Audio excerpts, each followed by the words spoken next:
perjalanan dakwah seorang nabi dan rasul pastinya tidak akan berjalan mudah. Selalu ada saja rintangannya. Bahkan ujian ini tak hanya berasal dari kaumnya yang mereka jelas-jelas kafir. Namun ada beberapa nabi diuji oleh Allah Subhanahu wa taala melalui orang-orang terdekatnya. Di sini kita akan mengisahkan tentang keluarga nabi yang tak mau ikut beriman kepada Allah Subhanahu wa taala. Pembahasan kali ini akan menjadi sangat panjang karena di video ini kita akan mengisahkan tentang dua kisah istri dari dua nabi sekaligus. Yang pertama adalah kisah istri dari Nabi Nuh alaihi salam dan yang kedua adalah cerita istri dari Nabi Lut alaihi salam. Kedua istri ini dikisahkan tak mau mengikuti risalah kenabian dari suaminya. Maka azab apa yang Allah Subhanahu wa taala turunkan kepada mereka? Untuk itu di video kali ini kita akan membahas tentang azab istri Nabi yang tidak mau beriman. Assalamualaikum warahmatullahi wabarakatuh, sobat beriman yang dimuliakan Allah.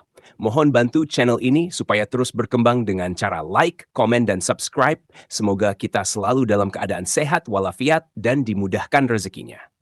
Amin, ya Rabbal Alamin. Yang pertama, kita akan menceritakan tentang kisah istri dari Nabi Nuh alaihi salam. Dari Ibnu Abbas radhiyallahu anhu berkata, Allah Subhanahu wa taala mengangkat Nuh sebagai nabi ketika usianya 40 tahun dan masa dakwahnya selama 950 tahun. Setelah banjir bandang yang membinasakan seluruh makhluk hidup, Nabi Nuh masih hidup selama 60 tahun. Artinya, Nabi Nuh memiliki usia 1050 tahun.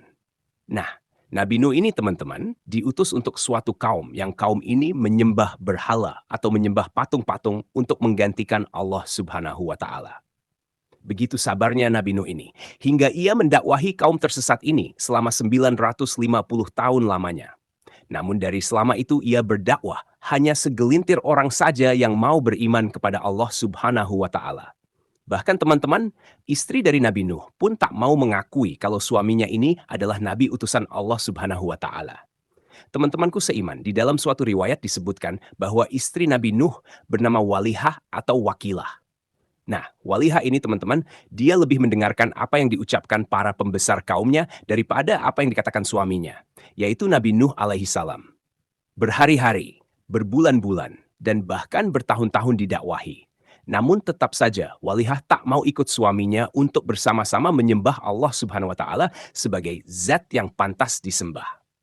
Akhirnya ketika itu datang perintah Allah Subhanahu wa taala kepada Nabi Nuh supaya Nuh dan kaumnya membuat sebuah kapal di atas sebuah gunung.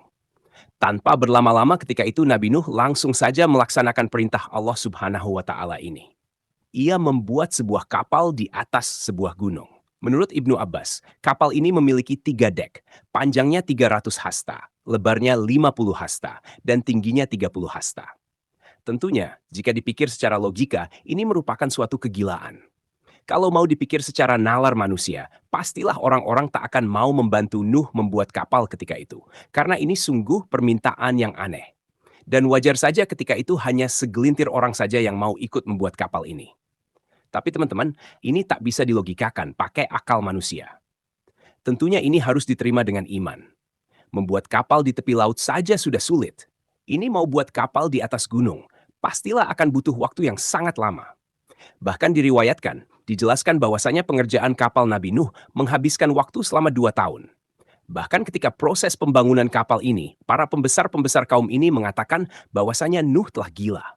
Sobat beriman yang dimuliakan Allah, setelah kapal ini selesai dibangun.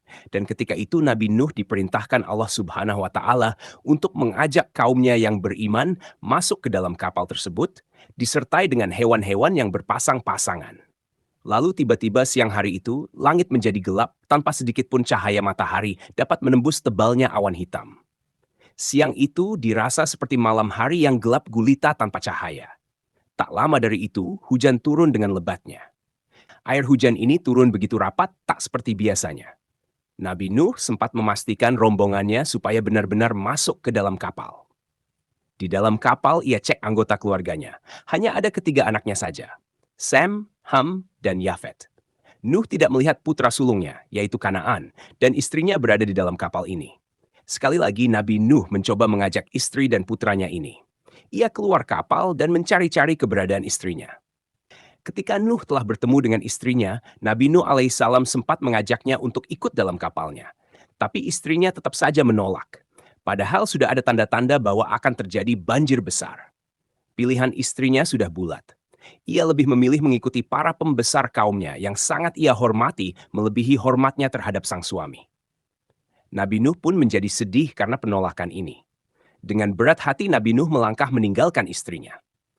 Sambil berjalan meninggalkan istrinya, Nabi Nuh sama sekali tak mau menengok ke belakang karena ia tahu bahwasanya azab Allah Subhanahu wa taala akan segera datang pada istrinya yang durhaka ini. Teman-temanku seiman, kemudian Nabi Nuh mencoba mencari keberadaan putra sulungnya, yaitu Kanaan. Ketika itu, hujan sudah mulai terlihat lebih lebat dari sebelumnya. Awan pun sudah semakin gelap. Bahkan banjir ketika itu sudah semakin tinggi. Perkampungan kaum ini pun sudah tenggelam oleh banjir yang luar biasa. Singkat cerita, Nabi Nuh melihat putranya dari kejauhan. Ia melihat putranya ini sedang mencoba lari ke atas sebuah gunung. Kanaan berpikir azab itu tak akan menenggelamkannya jika ia lari ke puncak gunung. Nabi Nuh pun menjadi tambah sedih bahwasanya putranya tak percaya bahwa banjir ini akan menenggelamkan gunung itu juga. Lalu Nabi Nuh pun kembali ke kapal tanpa ia bisa membawa istri dan putranya itu. Tak butuh waktu lama, banjir ketika itu mulai menenggelamkan semua hal yang ditemuinya. Bahkan gunung yang dinaiki Kanaan pun mulai perlahan tenggelam. Akhirnya, anak dan istrinya yang durhaka ini mati ditelan azab Allah Subhanahu wa taala. Sobat Jazirah Ilmu yang dimuliakan Allah, kisah istri yang durhaka kedua datang dari Nabi Luth alaihi salam. Di dalam riwayat, istrinya ini bernama Wailah. Sama seperti kisahnya Nabi Nuh alaihissalam tadi, Nabi Lut setiap hari selalu bersusah payah untuk mendakwahi istrinya ini, supaya ia mau beriman kepada Allah Subhanahu wa Ta'ala. Nabi Lut diutus kepada kaum Sodom. Kaum Sodom adalah kaum yang dibinasakan Allah Subhanahu wa Ta'ala karena perilaku seks yang menyimpang. Di kaum Sodom inilah untuk pertama kalinya peristiwa homoseksual terjadi di atas bumi ini. Laki-laki menyukai laki-laki dan wanita menyukai wanita. Allah Subhanahu wa Ta'ala memerintahkan kepada Luth untuk meluruskan orang-orang kaum Sodom ini, supaya mereka kembali ke jalan yang benar. Teman-temanku seiman, bertahun-tahun didakwahi, tapi mereka tak mau juga merubah kebiasaannya ini. Bahkan sedihnya lagi, istri dari Nabi Luth merupakan bagian dari kaum yang menyimpang ini. Ia durhaka kepada suaminya, tak mau mendengar kebaikan dari suaminya. Istrinya lebih memilih ikut bersama kaum yang dimurkai Allah Subhanahu wa Ta'ala ini. Setiap hari didakwahi, mereka tak mau juga menghilangkan kebiasaan buruk itu. Akhirnya Nabi Luth pun menyerahkan permasalahan ini kepada Allah Subhanahu wa Ta'ala. Teman-temanku seiman, pada suatu hari Allah Subhanahu wa Ta'ala mengutus malaikatnya untuk merubah wujudnya menjadi laki-laki yang sangat tampan. Nah, malaikat yang menjelma menjadi manusia ini, ketika sampai di negeri Sodom, ia langsung datang ke rumah Nabi Luth alaihi salam. Dan ketika sampai di rumah Nabi Luth melihat rupa dari tamunya ini begitu tampan. Kemudian Nabi Luth khawatir. Lalu ia berkata pada istrinya, "Wahai istriku, di rumah kita telah datang tamu laki-laki yang sangat tampan. Tolong rahasiakan ini kepada siapapun." Nabi Luth khawatir jika ada yang mengetahuinya. Pasti laki-laki di kota Sodom akan beramai-ramai mendatangi rumahnya untuk melihat paras dari tamunya ini. Tapi teman-teman, bukannya menjaga amanah dari suaminya, istrinya ini malahan pergi keluar rumah. Ia mendatangi sekelompok laki-laki dan berkata, "Sekarang di rumahku sedang ada tamu seorang laki-laki yang begitu tampan dan mempesona. Jika kalian memberiku uang, aku akan mempersilahkan kepada kalian untuk melampiaskan nafsu kalian kepadanya." Mendengar ada seorang tamu yang tampan dan mempesona, maka sekelompok laki-laki ini penasaran, dan mereka semua secara beramai-ramai mendatangi rumah Nabi Luth alaihi salam. Setelah sampai di depan rumah Nabi Luth, mereka dapat di pintu rumah Nabi Luth tertutup dan terkunci dari dalam. Segeralah mereka mengetuk pintu itu dengan keras dan sambil berteriak supaya pintu itu segera dibuka. Bahkan orang-orang ini mengancam kalau pintu itu tak juga dibuka, mereka akan mendobraknya. Nabi Lut yang telah mengetahui bahwasanya orang-orang ini tengah mencari tamunya, maka ketika itu Nabi Lut menyembunyikan tamunya ini di dalam kamar. Istri Nabi Lut kegirangan karena mengetahui sebentar lagi ia akan mendapatkan imbalan berupa uang dari para laki-laki ini. Lain halnya dengan Nabi Lut, ia merasa kecewa kepada istrinya karena tak bisa menjaga amanahnya untuk merahasiakan kepada orang-orang sekarang kalau di rumahnya ada tamu yang sangat tampan. Lalu didengarnya dari dalam rumah, teriakan orang-orang di luar bertambah garang. Mereka semakin tak sabar untuk mendobrak pintu rumah Nabi Lut. Karena Nabi Lut tak kunjung membukakan pintu ini, kemudian untuk menenangkan orang-orang di luar rumahnya, Nabi Lut berkata kepada mereka dari balik pintu. Nabi Lut berkata, "Wahai kaumku, di dalam rumah ada putri-putriku. Mereka lebih suci bagimu. Maka bertakwalah kepada Allah Subhanahu wa Ta'ala, dan janganlah kalian mencemarkan namaku di hadapan tamuku. Tidak adakah di antara kalian yang dapat membedakan baik dan buruk?"